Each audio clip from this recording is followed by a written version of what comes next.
All praises to the Most High. Hallelujah. Coming back, family, with another part to this, this is part 4.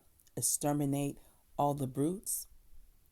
Check out part 1, part 2, and of course part 3. If you haven't, go back to part 1. If not, it's up to you how you would like to watch. Some people like to start where they at and go backwards. So it's up to you. But praises to the Most High. Hallelujah. This is definitely something that I'm supposed to share. And if you would like to hear more about that, why I'm sharing, it's in part 1. Take care, family. I'll be back to give my take as I'm led to. One moment. Those last 30, 40 years that have never been as extreme as it is. And it's people, the 6th, January 6th is also another sign of a democracy which is in dire situation, that this country which had been seen as the forefront of democracy and justice, was able to attack the very center of that democracy. So the confusion is just huge, and it's difficult for me to acknowledge any type of solution. I think the solution should come from us, from all of us, and a collective decision. That's what the only vision I can have. I want to go to another clip from the second episode in the series where Raoul Peck, he is the narrator of this series, explains what happened after Columbus arrived in what is now Haiti, where Raoul Peck was born. Instead of the bustling ports of the East Indies, Columbus came upon a tropical paradise populated by the Taino people, what is now Haiti. Then, from the Iberian Peninsula, came merchants, mercenaries, criminals, and peasants. They seized the land and property of indigenous peoples and declared the territories to be extensions of the Spanish and Portuguese states.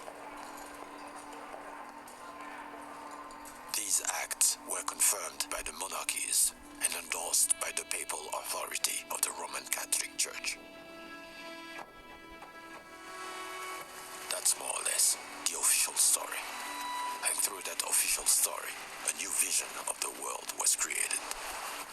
The doctrine of discovery.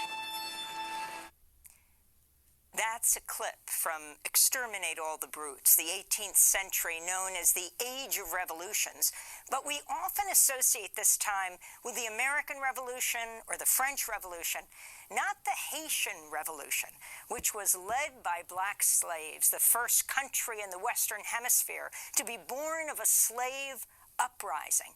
You say, Raoul Peck, the only revolution that materialized the idea of enlightenment, freedom, fraternity, and equality for all. But family, it just, surfaced. Were they actually slave there in Haiti? Because Christopher Columbus, think about it, 1492, supposedly, that timeline. So people were already on the island, which is called Hades. So was that story told to us incorrectly, that slaves were brought there? Well, that's some research I definitely will do. And, of course, seek the Most High, ask him to lead me and guide me to truth. But family, wow. So let's continue. Haiti becomes a republic and the U.S. Congress would not recognize it for decades, fearful that the fact that Haiti was born of a slave uprising would inspire the enslaved people of the United States to rise up as well. Can you talk about the erasure of the Haitian Revolution, your own country, Haiti, its significance for you, and how the U.S. dealt with Haiti all of these years?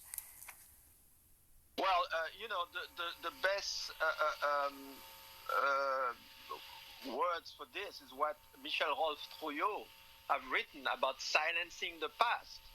It was key for the US and all the other European powers to silence the Haitian Revolution because it was, in their eyes, worse than Cuba in the 50s. We were under a strict embargo because all of them had economy that still relied on slavery.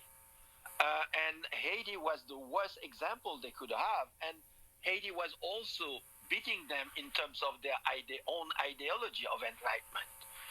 Because Haiti, the first constitution of Haiti, basically stated that any man or woman or person who set foot on the island is a free person. And none of the others revolution dared go so far because they were totally involved in slavery and were profiting from it. So there was no way that the Haitian Revolution could be accepted. So when people say that America is the first democratic country in the Western Hemisphere, it's not. It's Haiti. So and the story continue until today. We have a history of being attacked, of being invaded, of many of our leaders come to power with the acceptance of the U.S. Government, and it continue until today.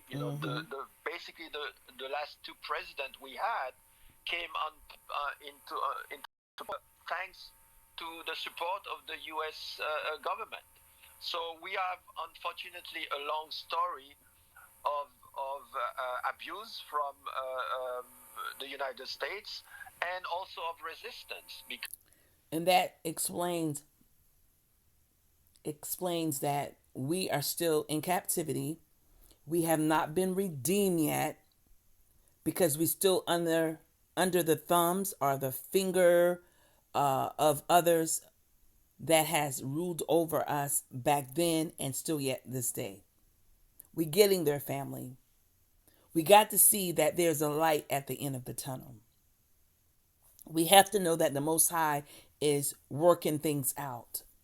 For those who feel doubtful or just not there yet, please continue to build by seeking the Most High for yourself and understand. And give him praises and thank you for what we are seeing. Because remember, we're at the tail end. Our forefathers were at the beginning and they didn't see no end. They were praying for an end. We are literally seeing the tunnel, the end, family, where the light is becoming brighter. And I want to thank Tata, the Most High. We're seeing it.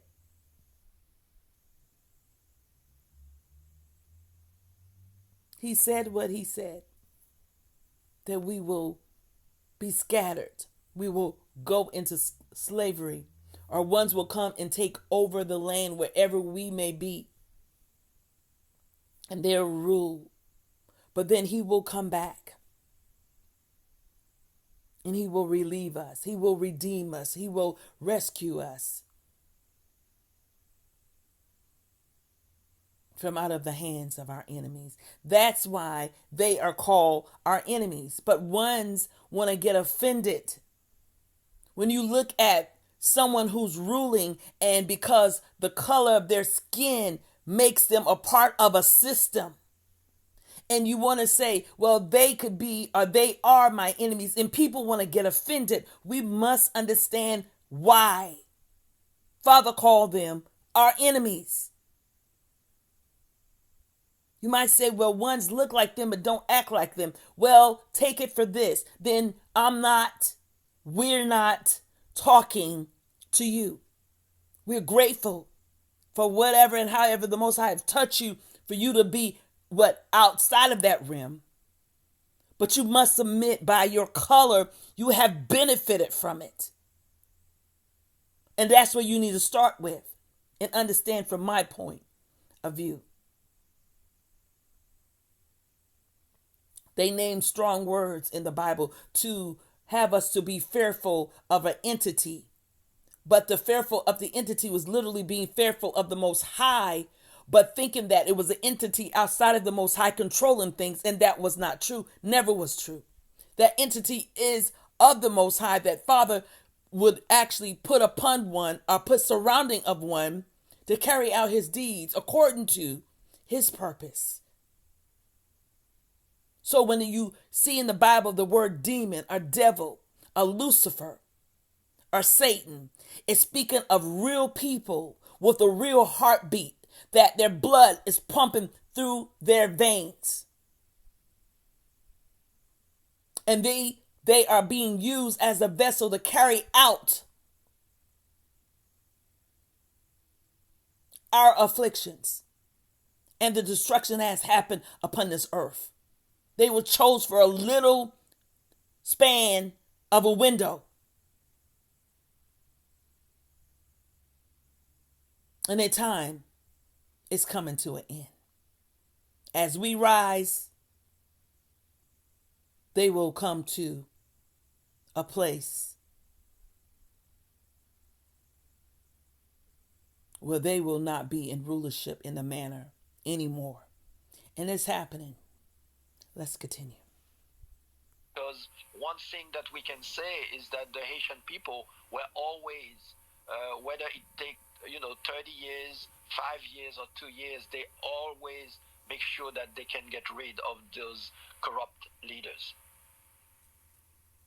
I want to ask about one of the critical issues, Raul, that you raise in the last part of the film, a critical question. You talk about your own experience living in Berlin, where you lived for 15 years, and were also a film student where you made a film on a Nazi torture compound. You say when you were there that you thought a lot about how a country that's produced some of humanity's best philosophers, scientists, and artists also operated one of the most devastating, scientifically run and engineered killing machines. Now, many people have reflected on this question and the seeming contradiction in this fact by concluding that the Holocaust was some kind of